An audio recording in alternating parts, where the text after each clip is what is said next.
Hello అండి, welcome to Shailaja natural vlogs.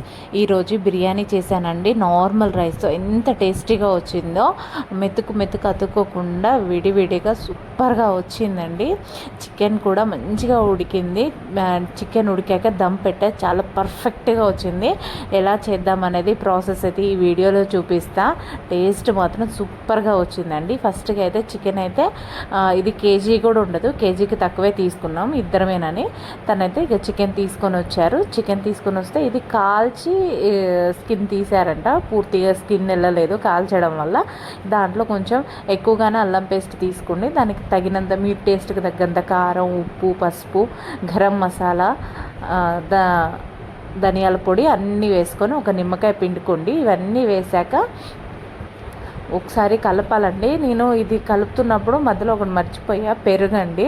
పెరుగు కూడా తర్వాత ఒక టీ గ్లాస్ అంత పెరుగు తీసుకొని అయితే అందులో అయితే కలిపేసుకున్నాను. నేను ఎప్పుడు బిర్యానీ చేసినా ఏదో ఒకటి మిస్ అవుతాను.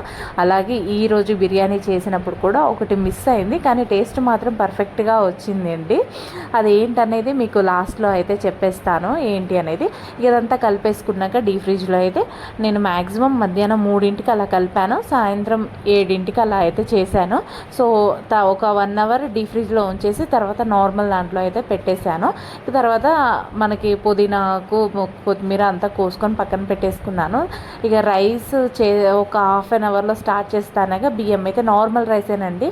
నార్మల్ రైసే ఒక గ్లాసున్నర అయితే మా ఇద్దరికి సరిపోతుందని ఒక గ్లాసున్నర అయితే బియ్యం కడిగేసి పక్కన పెట్టుకున్నాను. అది పెట్టేసుకోగానే ఒక గిన్నె తీసేసుకొని మనం బిర్యానీ ఇక దమ్ పెట్టుకునే దాంట్లోనే ఇక మొత్తం ప్రాసెస్ అంతా చేసుకుందాం అన్నట్టు ఆ గిన్నె పెట్టేసుకున్నాను. డైరెక్ట్గా పెట్టేసుకొని ఆయిల్ వేసేసుకొని ఆనియన్ ఒకటే కోసాను. నేను ఇక్కడ ఎక్కువ కోసిన టేస్ట్ ఎందుకు మంచిగా అనిపించట్లేదు, అందుకే ఒకటే ఆనియన్ కోసి దాన్ని మొత్తం డీప్ ఫ్రై అయితే చేసుకున్నాను. డీప్ ఫ్రై చేసుకొని వాటన్నిటిని పక్కన తీసుకొని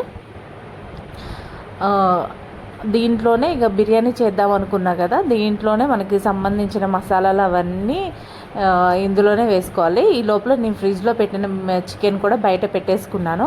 ఇందులో గరం మసాలాలన్నీ సంబంధించినవన్నీ వేసేయడమే. ఒకటే అలుక వేసుకున్నాను, ఎందుకంటే తక్కువ క్వాంటిటీ కాబట్టి ఎక్కువ ఏమి వేయలేదు, తక్కువగానే వేసుకున్నాను.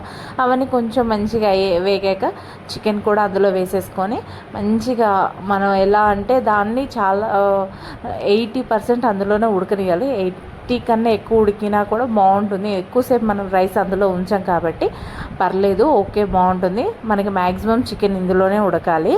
ఈ మధ్య నా వీడియోస్ ఎందుకో వ్యూస్ ఎక్కువ రావట్లేదు, సేమ్ టైము ఎక్కువ పోస్ట్ చేస్తున్నానో ఏమో, కానీ ఈ మధ్య వీడియోస్ అయితే ఎందుకో సరిగ్గా వ్యూస్ రావట్లేదు, ఎందుకో అర్థం కావట్లేదు.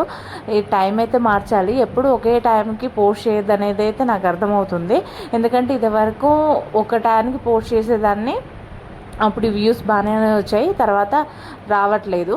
సరే, తర్వాత మాట్లాడుకుందాం. రైస్కి అయితే వాటర్ పెట్టేసుకొని దాంట్లో గరం మసాలా వేసుకొని అందులోనే గరం మసాలా పౌడర్ కూడా వేసేసుకొని కొత్తిమీర, పుదీనా, ఒక హాఫ్ నిమ్మకాయ అయితే పిండుకొని దాంట్లో ఆయిల్ వేసుకొని తగినంత ఉప్పు అదంతా వేసేసుకొని ఎసరిని అయితే కాగనేయాలి. ఈ లోపల మనం చికెన్ కూడా మధ్యలో చూసుకుంటూ ఉండాలి ఉడుకుతుందా లేదా అనేది. అయితే ఇక వీడియో విషయాలకు వస్తే ఇలా సేమ్ ఒకే టైంలో ఎప్పుడు వీడియోస్ అయితే పోస్ట్ చేయొద్దు అనేది నాకైతే అర్థమవుతుంది. లైవ్ కూడా ఈ మధ్య స్టార్ట్ చేశాను.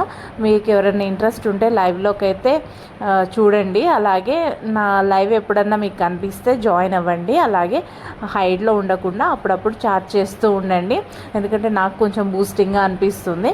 ఇక చికెన్ సగం ఉడికాక అందులో 2 పచ్చిమిర్చి అయితే వేసాను, కట్ చేయలేదు. ఫుల్ ఎలా ఉన్న పచ్చిమిర్చి అలానే వేసేసాను. ఈ లోపల మనకి పక్కన ఎసరు కూడా మరిగిపోతుంది. ఇంట్లో నానబెట్టిన బియ్యం అయితే వేసేసుకోవాలి. నాకు ఈ నానబెట్టిన బియ్యం అలా ఎసరులో వేయాలంటే చాలా భయం, ఎందుకంటే చాలా వరకు చేతి మీద పడుతుంది. ఈ వీడియోలో కూడా నా చేతి మీద పడ్డది, అందుకే గిన్నె పక్కకు పెట్టి మరి చిన్నగా వేస్తున్నాను. ఇక బియ్యం అంతా వేసేసాక వాటిని అయితే మనం ఈ రైస్ కూడా 90% ఉడకాలండి. ఎక్కువ మరి 70% అలా ఉడకనిచ్చి పక్కన పెట్టొద్దు, ఎందుకంటే లోపల ఇది మన నార్మల్ రైస్ కాబట్టి లోపల గింజ తగులుతుంది, ఉడకదు. అందుకే 90% ఉడకాలి. ఈ లోపల మనం వేయించి పెట్టుకున్న ఆనియన్స్ అవన్నీ కూడా అందులో వేసేసుకోవాలి. మొత్తం క్రష్ చేసేసి ఎంత వీలైతే అంత క్రష్ చేసేసుకొని ఆ చికెన్లో అయితే వేసేసుకోవాలి. మ్యాక్సిమం అయితే అందరూ రైస్ మధ్యలో చికెన్ మధ్యలో వేసుకుంటూ వెళ్తారు, కానీ నేను ఇలా వేస్తాను. నాకు ఎందుకో టేస్ట్ మంచిగా అనిపిస్తుంది.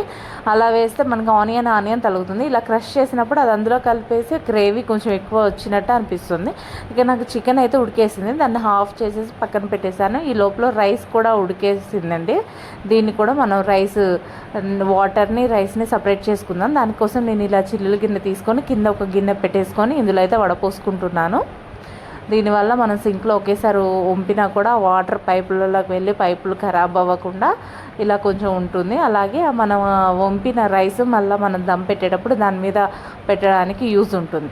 రైస్ అంతా దీంట్లో తీసేసుకొని వడగట్టుకుంటున్నాను. అంతా వడగట్టేసుకున్నాక మళ్ళీ మనం చికెన్ని అదంతా దాని మీద అప్లై చేసుకుంటూ వచ్చేయాలి. ఈ ప్రాసెస్ అంతా అవ్వడానికి మనకి కొంచెం టైం పడుతుంది. అన్నం వంపేటప్పుడే కొంచెం జాగ్రత్తగా వంపుకోవాలి, లేకపోతే ఆ గంజి మీద పడుతుందన్న భయంతో నేనైతే ఇలా దీనికే ఎక్కువ టైం తీసుకుంటాను. ఇదంతా అయిపోయేలోపు అది గంజి మొత్తం కిందికి వచ్చేలోపు మనం మళ్ళా చికెన్ కింద మళ్ళీ కొంచెం స్టవ్ వెలిగించుకొని సిమ్లో అయితే పెట్టేసుకోవాలి. ఈ కర్రీలో మనం కొంచెం గ్రేవీ అంతా పక్కకు తీసుకోవాలండి. గ్రేవీ మనం లాస్ట్లో అయితే యూజ్ చేద్దాం. ఎందుకంటే మనం ఒక్కసారే అదంతా కింద ఉంచేసి రైస్ వేయడం వల్ల ఎక్కువ కలుపుతున్నప్పుడు పీసెస్ అనేది తునిగిపోతాయి, అంటే విరిగిపోతాయి. దానివల్ల అలా కాకుండా ఎక్కువ ప్రెషర్ పెట్టి కలపకుండా ఈ టిప్ అయితే చాలా బాగా పనిచేస్తుంది. సగం గ్రేవీ అంతా మ్యాక్సిమం కూరలో గ్రేవీ అంతా తీసుకోవాలి, పక్కన పెట్టేసుకోవాలి. దాని తర్వాత మనకి గంజంపుకున్న రైస్ అంతా అందులో అప్లై చేసుకుంటూ రావాలి. మ్యాక్సిమం 85% రైస్ అంతా అప్లై చేయాలి. మొత్తం వేసేసాక 80% వేసేసాక దానిపైన మనం పక్కన తీసుకున్న గ్రేవీ అనేది ఇప్పుడు వేసుకోవాలి. ఎందుకంటే కలిపేటప్పుడు చాలా ఈజీగా ఉంటుంది అలా వేసుకోవడం వల్ల. మొత్తం అప్లై చేసుకుంటూ వేసేసుకోవాలి. అలా వేసుకున్న తర్వాత మిగిలిన కొంచెం రైస్ కూడా గ్రేవీ అంతా కనిపించకుండా దాన్ని మొత్తం వేసేసుకొని మొత్తం చుట్టూ ఎక్కడ అది గ్రేవీ కనిపించకుండా మొత్తం రైస్ అంతా వేసేసుకొని అప్లై చేసేసుకోవాలి. ఇది చేసుకున్నాక మనం కొత్తిమీర పుదీనా పైన చల్లేసుకొని ఫుడ్ కలర్ అయితే కొంచెమే వాడాను, ఎక్కువ వేయలేదు. ఎందుకంటే మంచి కలర్ఫుల్గా కనిపిస్తుందని ఫుడ్ కలర్ కూడా కొంచెం వేసేసుకొని దాని మీద మూత పెట్టేసుకొని మనం గంజి ఉప్పిన వేసారు ఉంది కదా, ఆ గిన్నె దాని మీద పెడితే మంచిగా దమ్ అనేది పడుతుంది. ఇక మనం ఎక్స్ట్రా పిండి అదంతా పెట్టాల్సిన అవసరం లేదు. ఒక 5 minutes అలా ఉంచినాక బంద్ చేయాలి. ఈ లోపల మనం రైతా చేసేసుకుంటున్నాను. అందులో వేయంగా కొంచెం పెరుగు మిగిలింది, ఆ పెరుగునైతే ఇలా యూజ్ చేస్తాను. నాకు బిర్యానీలో ఎక్కువ రైతా ఉంటేనే చాలా ఇష్టం, అందుకే ఇదని చేస్తున్నాను. ఇక బిర్యానీలో ఒక ఆనియన్స్ లెమన్ అదంతా కూడా ఇప్పుడే కట్ చేసేసుకొని అన్నీ పక్కన పెట్టేసుకున్నాను. చాలా బాగా వచ్చిందండి టేస్ట్ అయితే. రైతాలో నేనైతే ఇక్కడైతే ఉప్పు అయితే వేయలేదు, ఎందుకలాగో రైస్లో ఉంటుంది కాబట్టి నేనైతే యూజ్ చేయలేదు. సో ఫైనల్గా అయితే ఇలా అయితే వచ్చేసింది. బిర్యానీ మాత్రం చాలా పర్ఫెక్ట్గా వచ్చింది. నేను ఇందులో లాస్ట్లో చెప్తా అని చెప్పాను కదా, నెయ్యి అయితే మర్చిపోయా ఇందులో వేయడం. చూడండి ఎంత పర్ఫెక్ట్గా రైస్ అతుక్కోకుండా వచ్చింది, పర్ఫెక్ట్గా వచ్చింది. మనం బిర్యానీ రైస్ కన్నా ఈ రైస్తో ఇంకా టేస్ట్ బాగుంటుంది.